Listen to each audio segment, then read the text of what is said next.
Hey everyone, it's Rayma, and today I'm going to show you how to make vegan tamales for Christmas with Huitlacoche. So, what is Huitlacoche? It's basically corn smut, or it's a fungus, like an invasive disease that attacks the corn kernels. And you can see from the picture, I'll show you once I open the can, that they're kind of shaped like the corn kernels.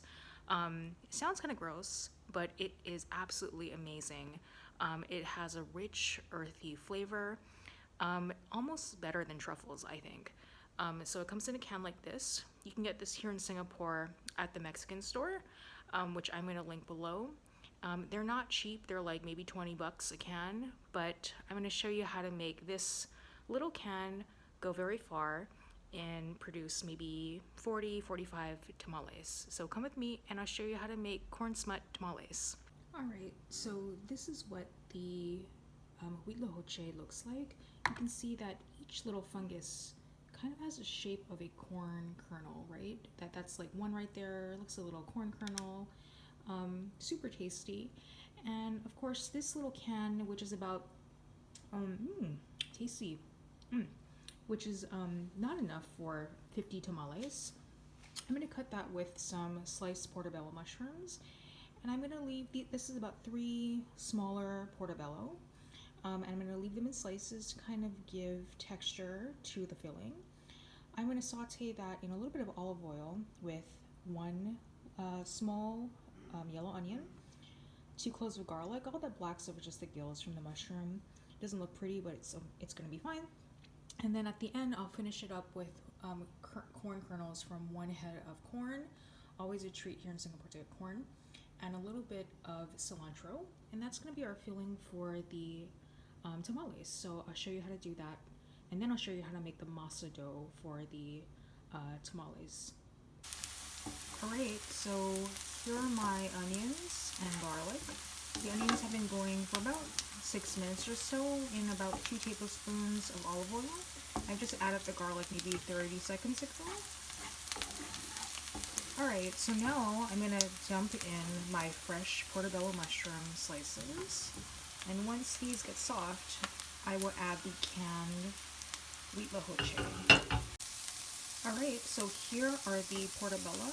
They're almost done. I have to add a little bit more olive oil. They looked a little bit dry. So they've been going for maybe 4 minutes. I'm going to now add my corn smut to that.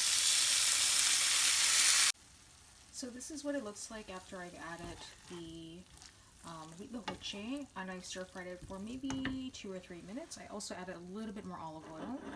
So now I'm going to turn the heat off. I'm going to turn the heat on to low. I'm going to add, I think maybe 1/3 of this corn, just to give it texture and sweetness and crunch. Alright, so I've added just under half of my fresh corn.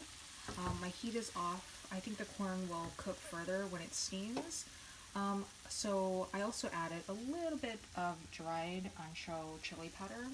I really think this would be great with like a fresh poblano or something like that, or fresh ancho, but we don't have that today. But it's okay, dried Mexican chilies will work too. So now I'm just going to give this a taste to see what the salt is like. I did add a little bit at the beginning when I was sauteing my onions and garlic. Okay, needs quite a bit more salt. Let me add some. Alright, so I've added some salt. Let me try it. It's crazy, just for a little bit of salt and that tiny little dash of ancho pepper. I haven't added any spices, and there's so much flavor in this because the Huitlacoche gives so much flavor to this dish.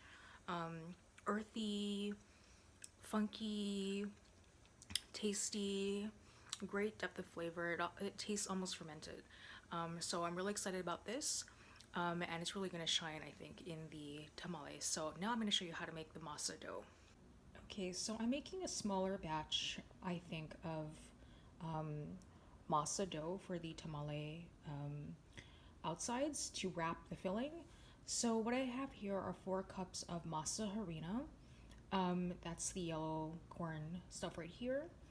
And masa harina is different from corn flour because it's been processed with lye. Here I have a very scant tablespoon or a very, very heaping teaspoon of baking powder. And I didn't add any salt at all because my liquid is going to be about 2.5 cups of fake chicken broth, and I'm using my favorite chicken broth, which I get from the United States, better than bouillon chicken. I've shown this before in my videos. Make sure that if you buy this, you dilute it with water, but make sure not to get the real chicken one. They also make a real chicken one, and sometimes you can get mixed up. And to replace the fat, traditionally Masa dough for tamales is made with lard. I'm gonna use refined coconut oil, and I have maybe 3/4 of a cup of refined coconut oil. I've made this dough with all kinds of different oils. I made it with canola oil, I made it with olive oil, and they all come out fine actually if you're trying to replace the lard. My preference is to use refined coconut oil because it is solid at room temperature. And so if you use olive oil or another kind of oil, when you eat the tamales, they kind of have a very oily taste because the olive oil is liquid when the tamales are hot. And you don't really get too much of that difficulty with the refined coconut oil. If you don't want the coconut flavor and you want more of a traditional kind of tasting masa dough, then go with the unrefined coconut oil, because that removes the coconut flavor from it while still keeping the properties in which coconut oil is solid at room temperature and liquid when it's hot. So I think that, if you wanted a coconut flavor and you were doing a filling like butternut squash, I think the coconut oil might be very tasty in a masa dough like that. But today I'm just using the traditional non-coconut flavored oil. All right, so let me combine it together and show you what the masa dough looks like.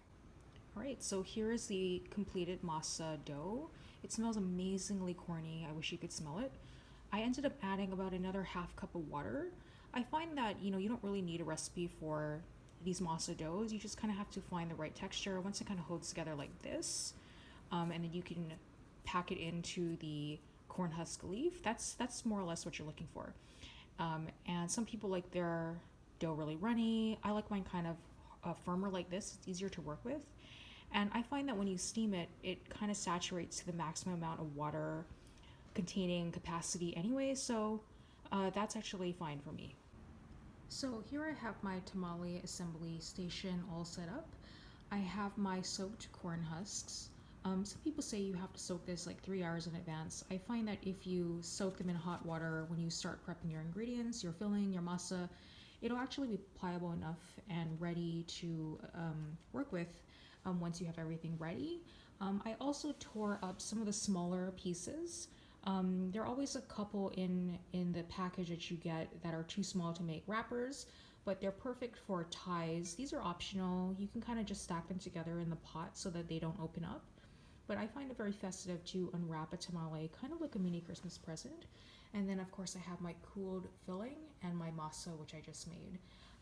Each corn husk has a smooth and a rough side, and it's the smooth side that you want to put the filling in, because if you put it in the rough side, the tamale, when it's completed, will stick to the wrapper. So it's hard to see it when you look at it, but it's pretty obvious when you feel it. This is the smooth side. You can feel that, and this is the rough side. And you can kind of see it too. It feels very different. So you want to make sure you have the smooth side up, and then I will show you how to assemble. So here I've assembled what I think the ideal filling should look like before you roll it up. I have maybe a heaping tablespoon of masa, which I've then molded into this kind of square. And I have it maybe 1/2 centimeter down from the sort of the bottom of the triangle, right? And then I have maybe a heaping teaspoon of the filling. You really want to use less than you think you're going to need. And you want to make sure you put in a little bit of everything, a little bit of the corn, a little bit of the wonderful fresh mushrooms, the portobello, at least 1 or 2 of those little slices, to make sure every bite has a little bit of everything. And then what you're going to do is you're going to try to roll it up so that the edges of the square touch each other. And I can't show it because I only have one hand. But you're gonna do that, touch together, and then kind of roll it up like this. And then you're gonna fold this part down, and then you're gonna tie it. And I'll show you what the final product looks like in a little bit. Okay, so this is what the little roll looks like when the two edges of the square of masa touch. They kind of stick together all on its own, and that's what you want to look for. And then you just basically roll it up, as I said, and tie it. Okay, so first tamale done, you basically just pull the two sides of the square of masa together, make it into a little roll it up sideways very tightly, then you flip the top part of the triangle back, and then you tie it. And how cute is that? All right, so now I have 49 or so left to go, and I'm gonna put them right here. And once these are all done, I will steam them for tonight's dinner. All right, so I made about 35 tamales, and it was so perfect. My masa dough and my filling, I had exactly the right amount to make this set of tamales. So I have a ton of extra husk here, so I think I'm going to do a different kind of filling so that I could use these up since I've already soaked them. But so that we can eat dinner on time, I'm going to go ahead and get these steaming. So what I've done is I have my steamer basket all set. I have the water filled on the bottom, and I lined it with some of the smaller husks that are a little bit too small to make tamale wraps. So what you want to do is you want to put all of these in, and you want to position them against each other so that the filling doesn't fall out. And you basically want to stack all of them upright like this. I'm going to steam these for about 90 minutes or so, and then I'll show you what they look like when they're finished. So I had a whole bunch of extra corn husks, so I went ahead and made a smaller batch, just about 3 cups or so of the masa dough, and this time I'm using the blue corn masa. Really pretty, super vibrant. It doesn't have as much of a corny taste as the yellow one, but it's nice to kind of mix and match. So I made 3 cups of the blue corn masa. And for this one, my filling is impossible beef, which I've sauteed with a little bit of onion, which I had sauteed in olive oil. Seasonings are 4 canned chipotle peppers with a little bit of the canning liquid. The rest of the corn that I had left over, cinnamon, cumin, more of that ancho powder, and smoked paprika. And then I'm topping it all off with a couple shreds of the cheddar style Daya cheese. I don't love Daya, it's not great. It's not my fave. I prefer Follow Your Heart for this sort of shredded cheese purpose, but it's what we have in the freezer. So I'm making a couple of these just to use up the corn husks since I've already soaked them. So here are the tamales. They've steamed for 90 minutes. And we have 2 kinds. We have the blue corn impossible ones, and then we have the yellow corn traditional masa with the Huitlacoche filling. So I'm going to try that one first. And I always just love unwrapping them because they're like a little present and they're so cute. Alright, so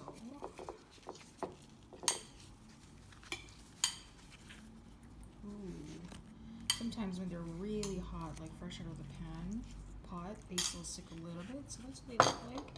We have 2 kinds of toppings. We have a little tomato slurry with lime, and we have limey sour cream, which I made with I don't love it too much, it's the tofu sour cream, but I never thought it tasted very nice, so I added some lime, a little bit of salt. So let's see how this tastes.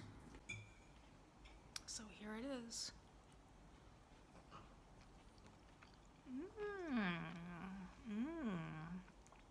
Really nice. You can really taste the fungal, in a good way, flavors.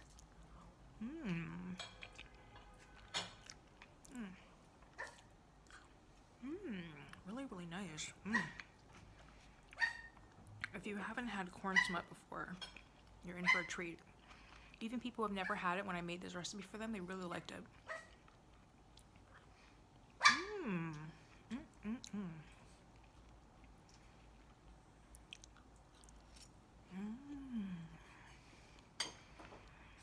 Very umami, very mushroomy, very truffly, very corny. I like the lime from the toppings. Bart, what do you like? Do you like it? That was cool. Bart has tried both of the different flavors. Do you have a preference? I think Huitlacoche is still my favorite, but the other one's good too. Okay. All right, I'm gonna try the second one. So here is the second flavor. This one is the blue corn. What a pretty hue, right?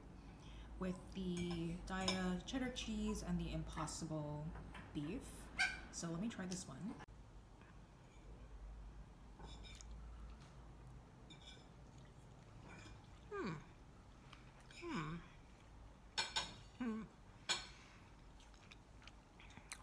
I like it, but it's not as good as the other one.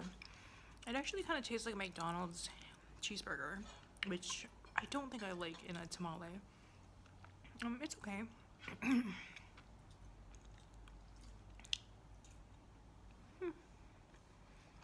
Go with the wheat lahoche if you're gonna make one of the two. Pretty good though. I hope that you enjoyed our Christmas wheat lahoche tamales. It's always a very time-consuming project to make tamales, but always a very festive treat to eat. And of all the different tamale fillings that I've tried over the years, I think that the Huitlacoche one is actually my favorite. So I hope that you give it a try. Check out your Mexican grocer or Latin American grocer in your neighborhood to see if you can get the corn husks and the Huitlacoche. Every time we would go back to the US once a year or twice a year before COVID, I haven't been back in about 3 years almost because of the travel restrictions.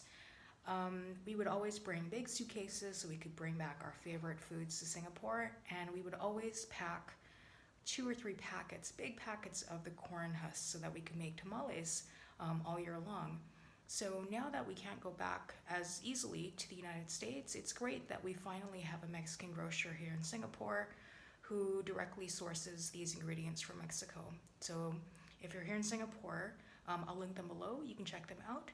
And I hope you give this recipe a try. You can get all of the ingredients here in Singapore at the Mexican grocer. So thanks very much and mahalo for watching. See you next time.